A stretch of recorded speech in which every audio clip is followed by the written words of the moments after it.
السلام علیکم دوستو، میں ذاکر ملک بھلیسی ہوں اور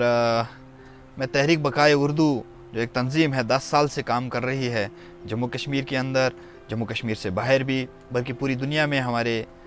جو شاخیں ہیں وہ قائم ہو چکی ہیں۔ اور اسی تنظیم کا میں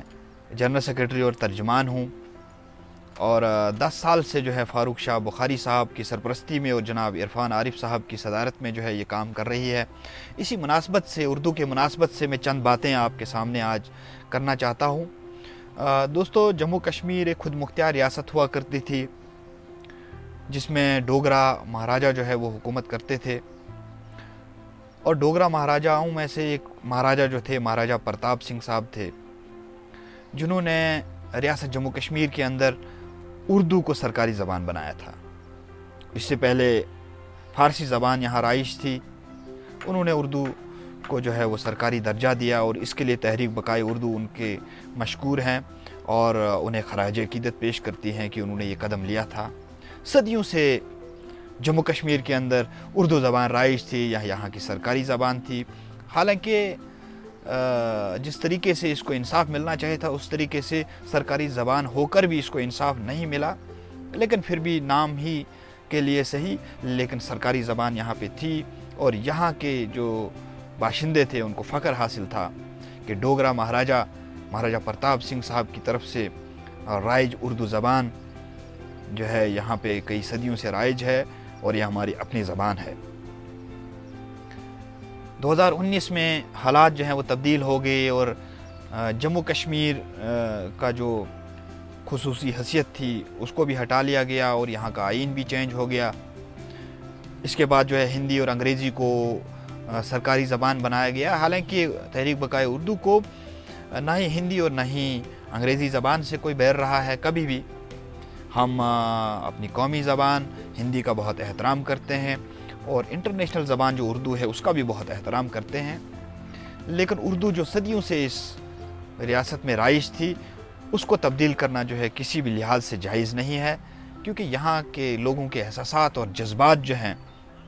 وہ اردو سے جڑے ہوئے ہیں۔ اس لیے اس زبان کو جو ہے دوبارہ سے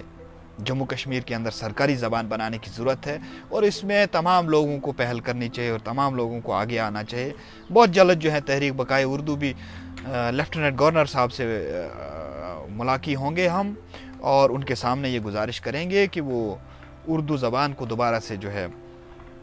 اس ریاست کے اندر سرکاری زبان بنانا چاہے، اور اس کے ساتھ ساتھ جو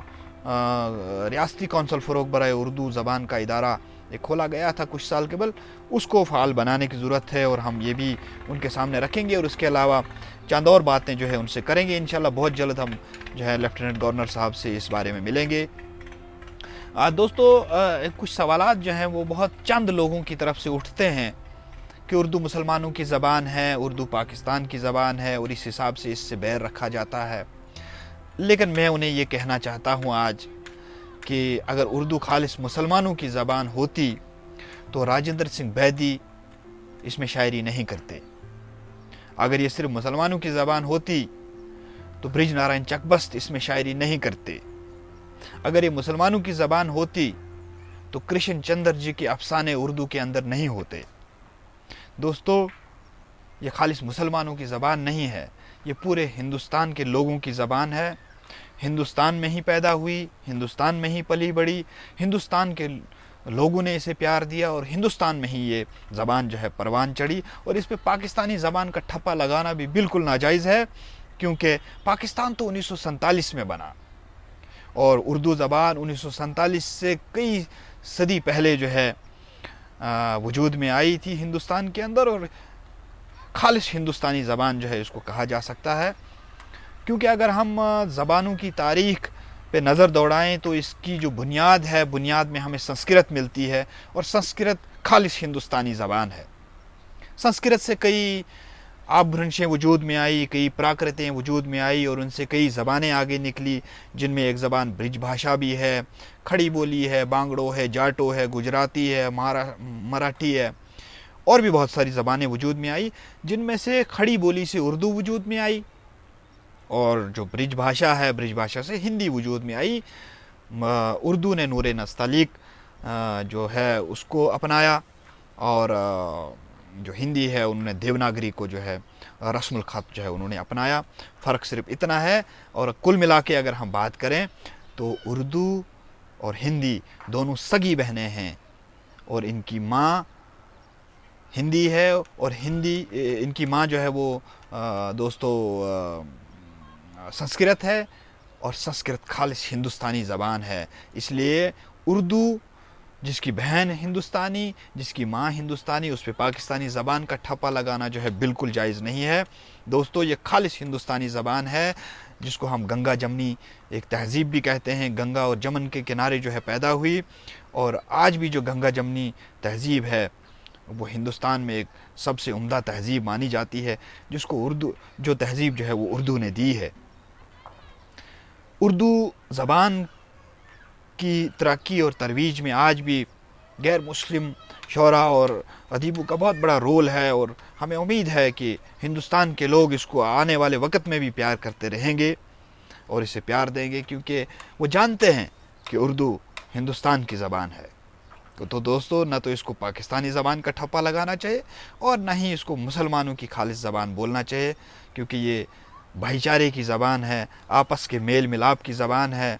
اور زبانیں ویسے بھی جو ہیں، کوئی بھی زبان جو ہے وہ آپس میں بیر رکھنا نہیں سکھاتی ہے، آپس میں ملاتی ہیں، کیونکہ زبانیں ملانے کا ہی کام کرتی ہیں، اور اردو بھی ملانے کا ہی کام کرتی ہیں۔ اسی لیے تحریک بقائے اردو نے بھی اپنا جو پیغام رکھا ہے وہ یہ رکھا ہے کہ میرا پیغام محبت ہے جہاں تک پہنچے، اور اردو کا یہی پیغام ہے کہ میرا پیغام محبت ہے جہاں تک پہنچے۔ ہم اپنا پیغام جو ہے لوگوں تک اردو میں پہنچانا چاہتے ہیں، اور انشاءاللہ یہ پہنچاتے رہیں گے۔ ہمارے سرپرست فاروق شاہ بخاری صاحب اور صدر عرفان علی عارف صاحب جو ہیں وہ انہوں نے فیس بک کے اوپر، تحریک بقائے اردو کے فیس بک کے اوپر الگ الگ شخصیات کو بلانے کا ایک کام شروع کیا ہے، اور 10-15 دن سے یہ کام جو ہے جاری ہے، جس میں ہم مشورے کر رہے ہیں آپس میں کہ کس طریقے سے اردو کو بڑھاوا دیا جا سکتا ہے۔ اس ضمن میں جو ہے کئی ادیب اور کئی دانشور جو ہیں وہ اس فیس بک پیج پہ آئے اور آتے رہیں گے۔ 5 سے 6 بجے کے درمیان جو ہے شام کو یہ شخصیات تحریک بقائے اردو کے پیج پہ آتے ہیں۔ آپ بھی اس پیج پہ آئیں 5 سے 6 بجے کے درمیان میں، اور جو یہ ادیب ہیں، شاعر ہیں، فنکار ہیں، کلاکار ہیں اور دانشور ہیں اور اردو سے محبت کرنے والے لوگ ہیں، ان سے آپ بھی ملاقات کریں۔ انہی باتوں کو لے کر آج میں آپ کے سامنے آیا تھا۔ میں آنے والے وقت میں آپ سے پھر ملاقات کروں گا۔ تحریک بقائے اردو کے جنرل سیکرٹری ہونے کے ناطے میرا یہ فرض بنتا تھا کہ اردو کے متعلق چند باتیں جو ہے وہ آپ سے کروں۔ شکریہ، السلام علیکم، آداب۔